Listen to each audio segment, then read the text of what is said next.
স্টেশনে নাকি ভূত আছে, আর ভূত আছে বলেই ওই স্টেশনে যাওয়া মানা। রাত হলেই নাকি ভূতের আনাগোনা বাড়ে। নিশ্চয়ই বুঝতে পারছেন কোন স্টেশনের কথা বলছি, পুরুলিয়ার বেগুনকোদর হল স্টেশন। জানিয়ে নানা গল্প, নানা মিথ চতুর্দিকে ছড়িয়ে রয়েছে।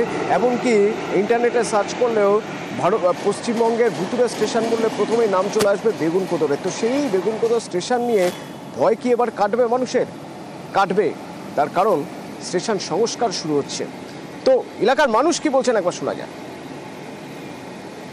ওটা কোনো কিছু নাই, এখানে কিছু নাই। আমরা রাত আন্ধার আসা যাওয়া করি, কিন্তু আমরা ওসবের ভয় কিছু পাই নাই। আমাদের যেমন স্টেশন ভালো হয়, এখানে লোকজন আসা যাওয়া যেমন হয়, বড় স্টেশন হোক, 5 লোকের উপকার করার জন্য। ভূতের আতঙ্ক না, কিছু নাই এখানে, কিছু আতঙ্ক যাতে না থাকে, না, যেমন ভূতের আতঙ্ক যেমন না থাকে, না অন্ধকারেও আমরা আসা যাওয়া করি, আমাদের কোনো ভয়ের কোনো কারণ। ইন্দ্রজিৎ রয়েছেন আমার সঙ্গে। ইন্দ্রজিৎ, দীর্ঘদিন ধরে একটা মিথ চলে এসেছে যে এখানে নাকি ভূত আছে। এলাকার মানুষ বিশ্বাস করেন না, কিন্তু এটাও সত্যি যে এই হল স্টেশনের উপযোগিতা হারিয়ে গিয়েছিল। নতুন করে সংস্কার করলে কি তাহলে এই হল স্টেশনের উপযোগিতা বাড়বে এবং সাধারণ মানুষ তাতে উপকৃত হবে?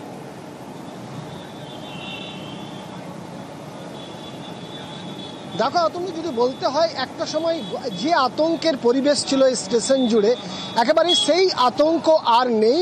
গ্রামের মানুষ বা স্থানীয় বাসিন্দারা এতদিন যেটা চাইছিল ঠিক সেটাই হয়েছে। এখন আর ভূতের আতঙ্ক নেই। এখন একটি সাধারণ স্টেশন, যেমন যাত্রীরা যাওয়া আসা করে ঠিক একই রকম করে চলছে পুরুলিয়ার বেগুনকোদর স্টেশন। এবং দীর্ঘদিন এখানে যে ভূতের আতঙ্ক ছিল সেই আতঙ্ক আর দিন একেবারে ইতিহাস হয়ে গেছে এবং বর্তমানে ঝাঁ চকচকে একটি হল স্টেশন হয়েছে। এবং রাতে দিনে প্রচুর মানুষ আসছে, রেল যাত্রীরা আসছে, সাধারণ গ্রামবাসীরা আসছে, প্রচুর আলো লাগানো হয়েছে। ফলে এতদিনের যে একটা অন্ধকারচ্ছন্ন ছিল, একটা কুসংস্কার ছিল এবং একটা ভীতি ছিল, সেটা কাটিয়ে একেবারে বেগুনকোদর স্টেশন এখন স্বাভাবিক হয়েছে। আর তাতেই এলাকার মানুষরা খুব খুশি। এবং দিনে দিনে যেভাবে এই স্টেশনের যাত্রী সংখ্যা বাড়ছে, যদি এই মুহূর্তে স্টেশনটি হল স্টেশন রয়েছে, তবুও এই স্টেশনে প্রচুর মানুষ আসছে, রেলযাত্রীরা আসছে, তারা বিভিন্ন জায়গা যাচ্ছে এবং রেল যোগাযোগের যে ব্যবস্থা সেটাকে ব্যবহার করছে। এবং এই আতঙ্ক আর এই এলাকায় নেই, তেমনটাই দাবি করছে স্থানীয় বাসিন্দারা।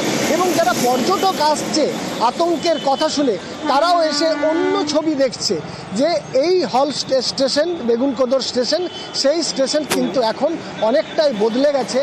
যে কথা শোনা যেত ওখানে ভূত রয়েছে, আতঙ্কের একটা বাতাবরণ ছিল, সেটা আর নেই। এই মুহূর্তে একেবারেই ছন্দে ফিরেছে বলা যেতে পারে। ধন্যবাদ।